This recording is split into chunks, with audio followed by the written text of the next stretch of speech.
I'm aware that hair can't talk, but it can definitely show you signs. Because I've been noticing a pattern in the natural hair community that we're not really being honest about. At this point, how do you really blame all these protective styles? I blamed it on braids. And this is my own experience where I put in the braids and I've seen the harm that it did to my hair and my scalp. And I had to be honest with myself. This is not to put shame on anybody. Sometimes it's not just hair. It could be an issue with society and the pressures that the society puts on you, but we can't necessarily blame hair and the protective styles and even the people doing the protective styles. Accountability is very important. Hey guys, my name is Tasha. Welcome back to my channel. I myself have had issues with my natural hair that I wasn't honest with. When I look at things like this, where I feel like there's a lot of dishonesty with the natural hair community, I understand. There's no pointing fingers. There's no shame in this, because when you know something, you do better. You know, you can't really do better if you don't understand better. For me, I didn't really understand my natural hair. I didn't know that I had natural curls in my hair. I did wash and goes that were damaging my hair. It took me to be in my big 30s to actually do wash and goes that made me appreciate my hair, love my hair, and notice the beauty that I had with my hair. While I was like in high school and stuff like that, where my hair was a problem or it felt like a problem, I didn't really embrace my natural hair. So I feel like it depends on your knowledge. It depends on where you are with your life. It depends on your growth, even when it comes to your hair, for you to understand what you're actually doing to it. When I seen these videos, I was like, what? But I wasn't surprised, because I actually have a cousin and she was doing her hair and I saw this. I saw the edges gone. And I was just like, why do you make it get so bad?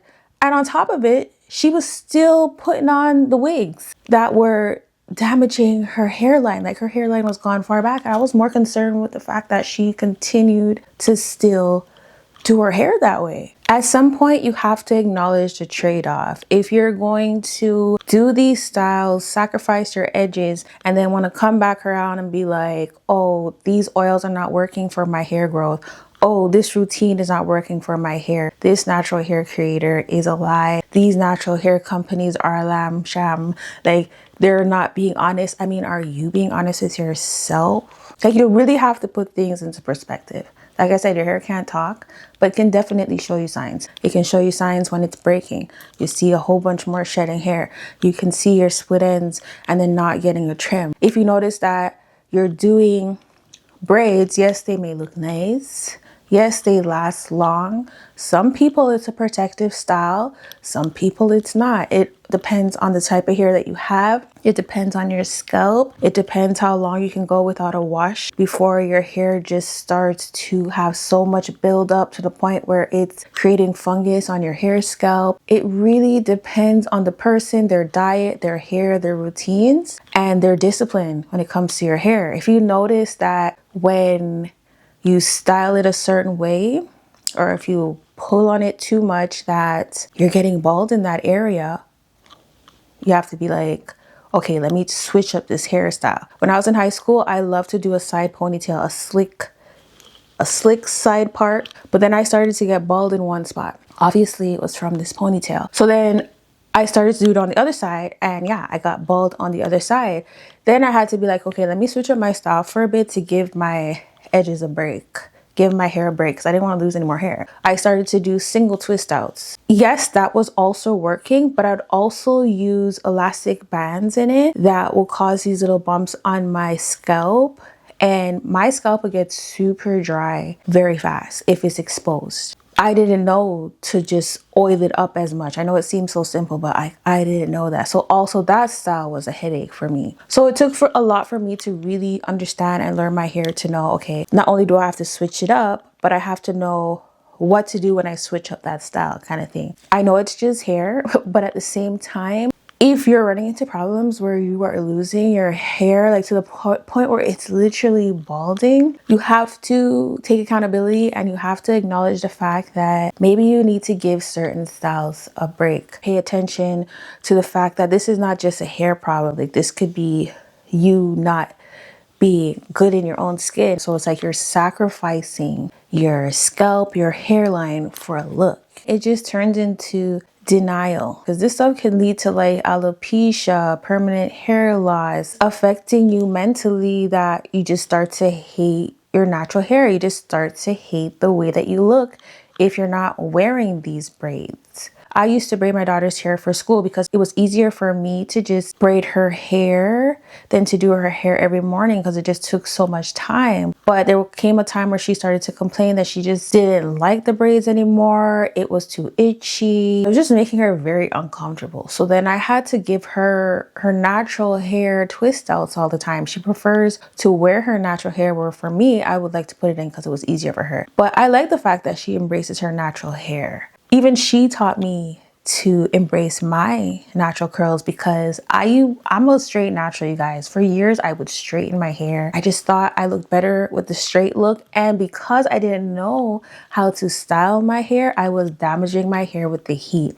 I could style it better when it was straighter. But she'd always tell me, Mom, I love your curls. Just wear your natural curls. She'd always encourage me to wear my curls more, and that she loved my curls better. And she would actually smile at me more and compliment me more when my hair was curly. It's really just coming out of that denial and realizing, okay, maybe I do need to give it a break. Maybe I do need to cool it with these braids, cool it with these wigs that you're just using all this glue, literally ripping out your edges. Because at the end of the day, hair loss isn't just physical. It can take a mental toll on people. It can affect your confidence when you start losing your hair. So it's like, then you start doing these styles still, you keep wearing the wigs, you keep putting in the extensions, you keep tugging at it and doing the ponytail, because you just want to keep up that look. Like I've been there where it's like I felt like I was losing so much hair at one point, and I'm just like, oh my gosh, like my edges are gone, like, you know. So it's like I do things where it's like I would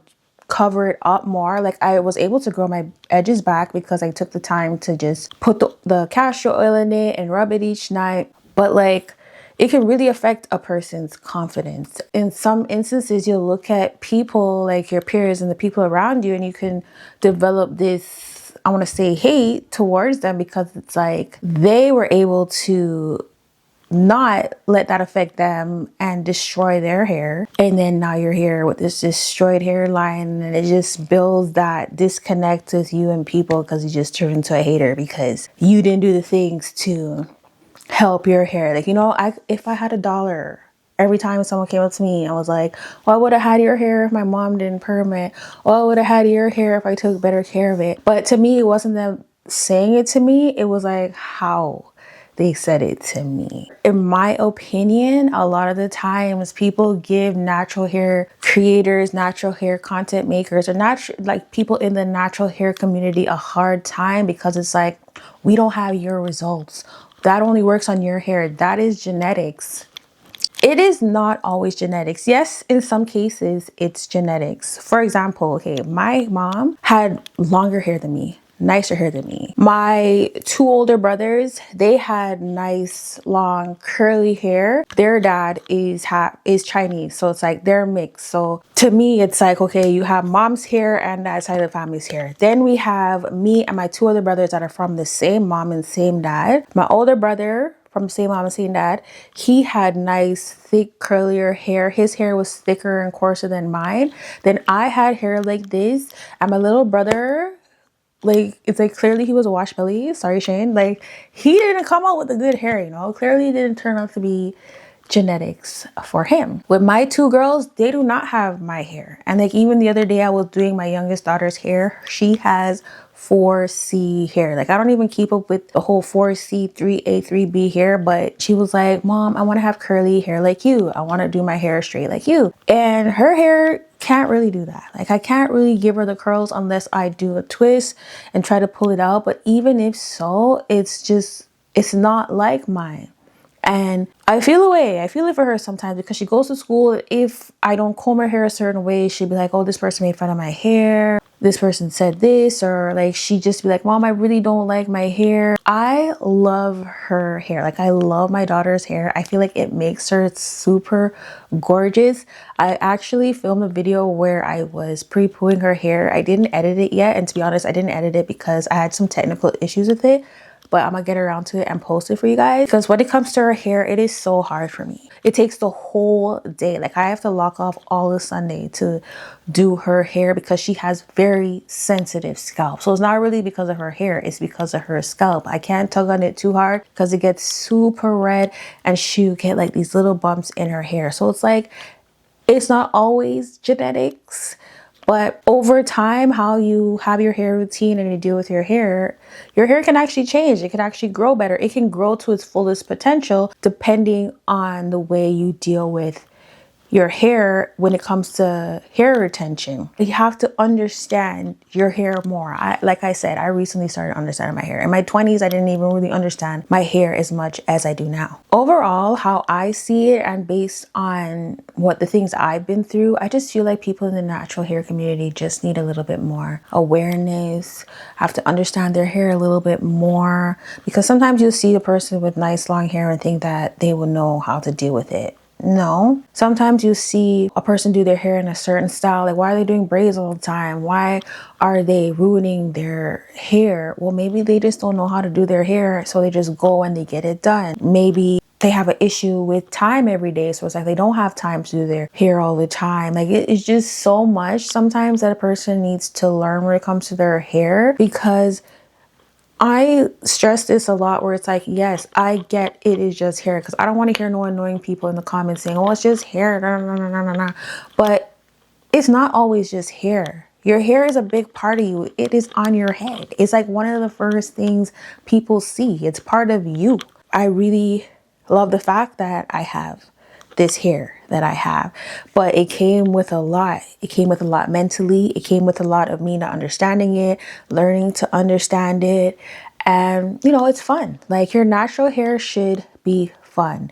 It's the hair God gave you, and sometimes you just have to learn how to play with it. You have to know how to style it. You have to know the products to put into it. At the end of the day, it's not the end of the world if you are having these problems when it comes to your hair. You can always pause, stop, reassess, and go from there. Sometimes all your scalp in these situations need to do is breathe and to have a break. You can always start over when it comes to hair. That's the beautiful part about it. Hair holds energy. Hair holds trauma. Hair holds so much. This is a judge-free zone, you guys. Like, I'm addressing these things because I see, you know, this to me looks like an issue. Yeah, these are TikTok videos, and you know, sometimes TikTok videos are just for clout or whatever, but there's real people going through these things. If you're even going through your natural hair journey, just, you know, you can leave in the comments what you're learning and what you're unlearning about your hair and how it's going. Don't forget to like this video, share this video, as well as to subscribe if you haven't subscribed already. Thank you so much for watching, you guys. It means so